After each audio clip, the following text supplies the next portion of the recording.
Tesla stationary storage is a big, big business, and who knows, maybe this could double the company's value, double the stock.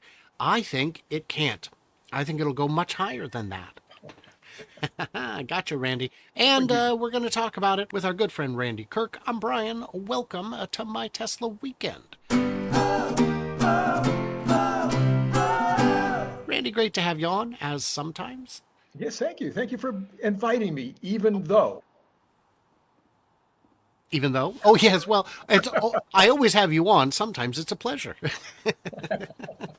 So that's great. That's fun. We're talking about Tesla Energy, stationary storage. You know, when they first started building these, the first one, for those who don't remember, was at the Hornsdale Power Reserve in Australia, in South Australia, where they said, look, I know we're not the biggest company. I know you have other choices, but here's the deal.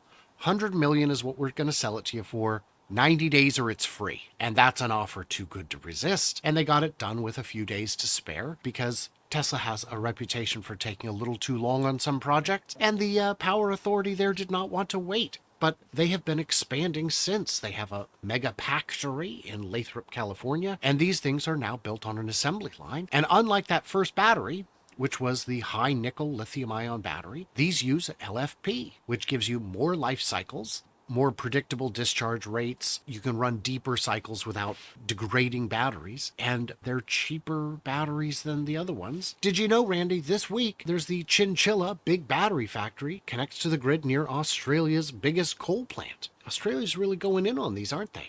Well, Australia, they got the memo. So that original $100 million investment that they did paid for itself. I believe it was in less than 12 months or something crazy like that, just because of the ability to balance out the grid, not even counting the reason that they bought it in the first place, which was because they'd had issues with getting enough energy during peak demand. So they bought it with one thing in mind, which was a big plus, and it worked. They actually have, I don't think since then, have they ever had a brownout or blackout, but they didn't really recognize, I don't think in the beginning, that just the load balancing alone was going to pay for the product in a very short period of time. Well, Australia is a fairly small place, 24 million, 26 million, something like that, I think. I don't think it's even as big as California in terms of total population. And so, you hang out with everybody down there that's in the energy business, and now everybody's going, well, we need one too. So they're building them like crazy. The Hornsdale Power Reserve did expand, more than doubled in size after that initial rollout, and then other territories began adding their own versions of it with similar successes. And yeah, they just keep adding to it because it just keeps working. What do you think the future of this is? Do you even know how many peaker plants there are just in the US that could be replaced by a battery? I forget the number of peaker plants. What I do know is that there are people, what people don't realize is it's not just about peaker plants. That was where, in the very beginning, when everybody was getting excited about it, that's all anybody could talk about was peaker plants. And that alone would keep Tesla busy for a very long time, just the peaker plant replacement, because right now you can build Megapack facility to replace a peaker plant. You can take down a peaker plant that's only 6 or 7 years old, and it still pays you to just destroy the peaker plant and put in the Megapack factory. Again, the load leveling. I had somebody on my channel, she was telling me about this. She's a nationally recognized expert. And she was telling me that the load leveling aspect of what the batteries can do on the grid is by far the biggest TAM. It would be bigger than putting it in every single Megapack charging station and supercharger station. It's bigger than the peaker plants. It's bigger than putting them in all the malls in America, which is very likely to happen, all the major factories, bigger than what the US military could use in terms of installations.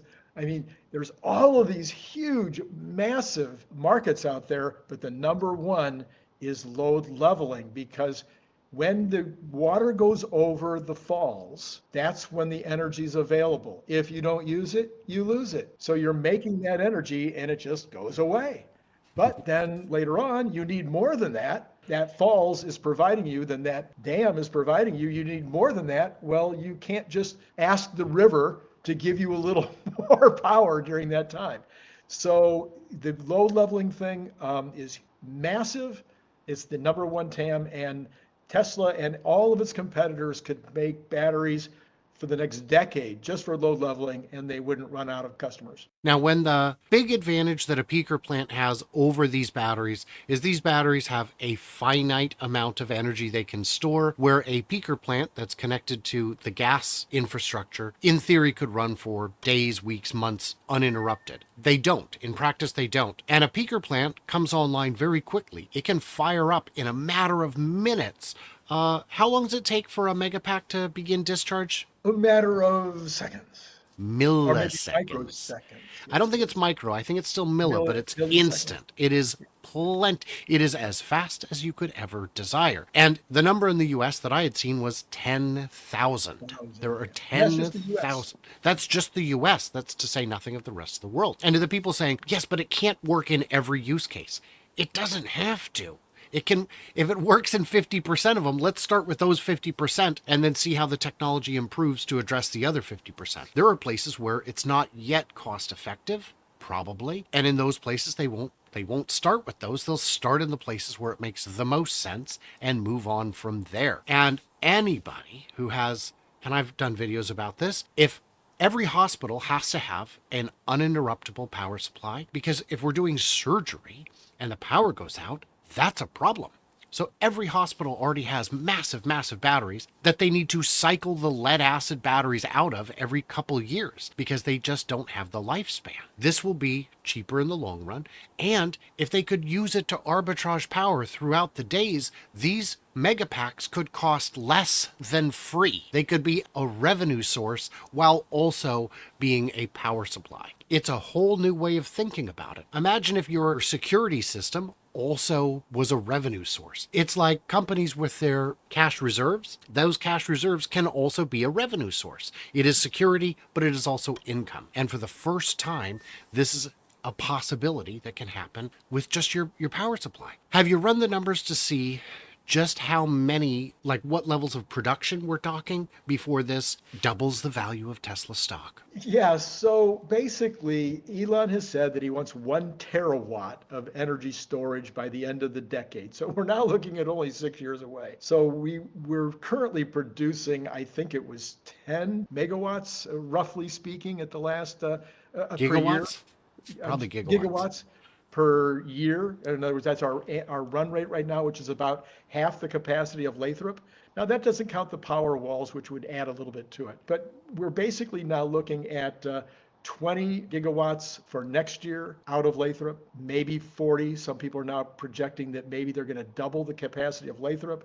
We're looking at another 20 probably coming out of Shanghai soon. There was an announcement just a couple of days ago that the brass at Tesla are heading down to Thailand and going to be meeting with the folks in Thailand about a factory in Thailand. I doubt if that's a giga.